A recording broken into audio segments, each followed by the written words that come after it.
Hey guys, it's Kelsey. We are on to layout 6 for the Dog Mini album, and here we have a picture of Boo. This is one of the pictures that I went back and reprinted because it cut off a part of her head, and then my reprinted picture, they did the same thing. So I went back and I went ahead and cropped the photo into the proper proportion and had it reprinted again. I have to go pick it up still.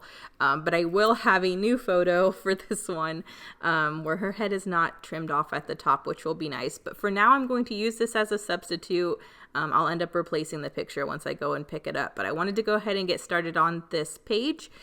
So with the background being black and white, I just know I want to pull in a peach and a green. So I'm going to use this watercolory peachy tan color, which I think has already been a background on one of the pages. So I'm glad I'll have it in a layer on this page.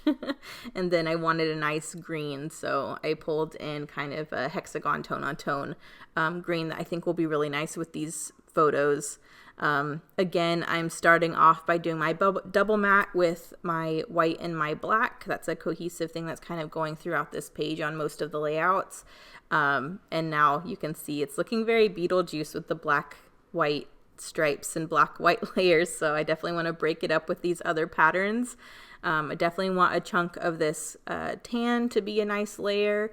I love this green hexagon pattern, so I'm going to go ahead and commit to that being the notebook edge layer. I do realize after I trim this that I don't really have enough of the screen to matte the photo as I would have liked, and you'll see me kind of mess around to try to figure out how to cheat making that layer look bigger when I kind of get to that stage. But first, I know I'm just going to go ahead and glue down this notebook edge punch because I know that's going to stay.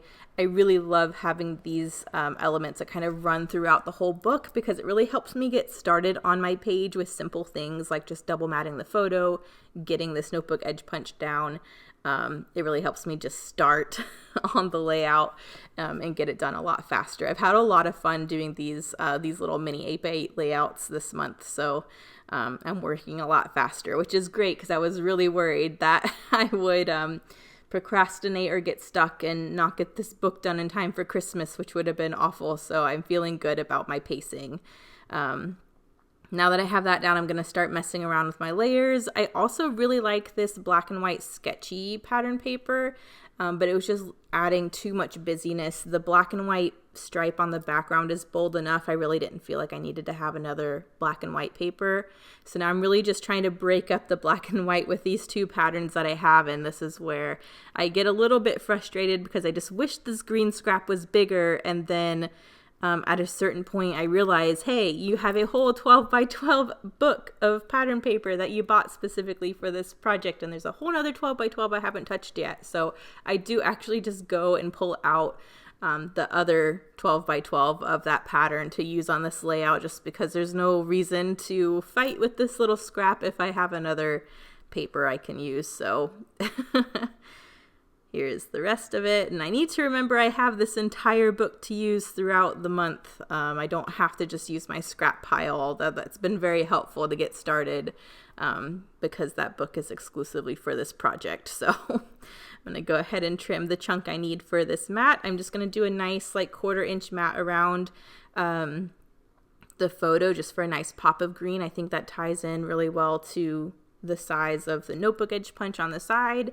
And then I can kind of finish out my mat with that peachy tan color. So inking this in black again. With this being a 4x6, it kind of stretches out pretty wide. So I really don't want a layer to go around this because it just blocks off, the page looks too crowded pretty much. So what I decided to do instead, I'm going to salvage a piece of this to save for a notebook edge punch on another page, but I decided just to trim a scrap of this, ink it in black, and then sandwich it top and bottom of the green layer just to get that big matte look without having to go fully around the page. And I like that a lot better. And it kind of goes more with the types of layering I've done so far in the book, so I definitely prefer this. I think it was a good way to help block out more of that black and white stripe and get that peachy tan color kind of introduced. So I'm going to get these glued down, and then I can glue down my photo. And then I'm thinking I'm going to use another one of Lisa's little black paw print die cuts on this page, because I used that a couple pages ago, and that's an icon I want running through this book. So I'm thinking maybe we're on layout 6 now. I can use another one. I'm going to go ahead and mat it on that same peachy color.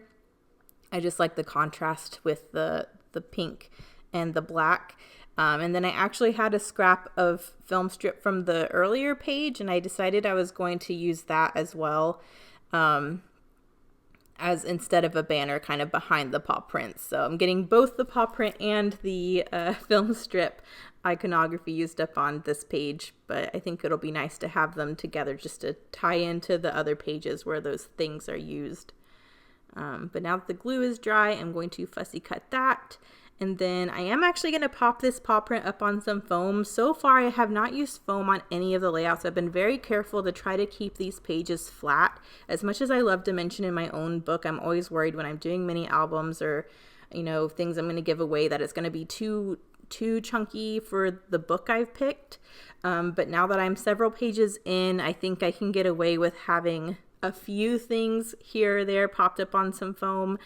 So I am going to pop the paw print up. And then again, I'm going to mat the film strip in vellum. I really love that subtle texture that adds. I love that you can see the layers through the film strip, but you get that vellum texture that just adds something a little special. And that's something that's also running through this book. So I love that. And I love that I got this scrap of film strip used up from the previous page. Now that that's down, I'm going to go ahead and glue this down. And I thought I was done here, but I just felt like with this paw print and film strip on the bottom, I really needed something to kind of break up the tanny peachy strip on the top. So I actually go in with another piece of solid black and just cut another border punch edge and just have it tucked into the top of the photo, which I thought was just like the perfect thing. I wasn't sure about using the notebook edge punch again because I already have that on that inner side, but I felt like using any other punch would really be confusing because so far this is what I'm trying to tie in throughout the book. So I decided just to stick with the notebook edge punch. And then once I have that tucked into the top, I think that's kind of the perfect thing to get this page to a good stopping point. So I'm going to go ahead and glue this down, and then this will be my stopping point for this page before I come back and do all my finishing touches. So that's it for this one. I'll see you in the next layout. Thank you for watching. Bye.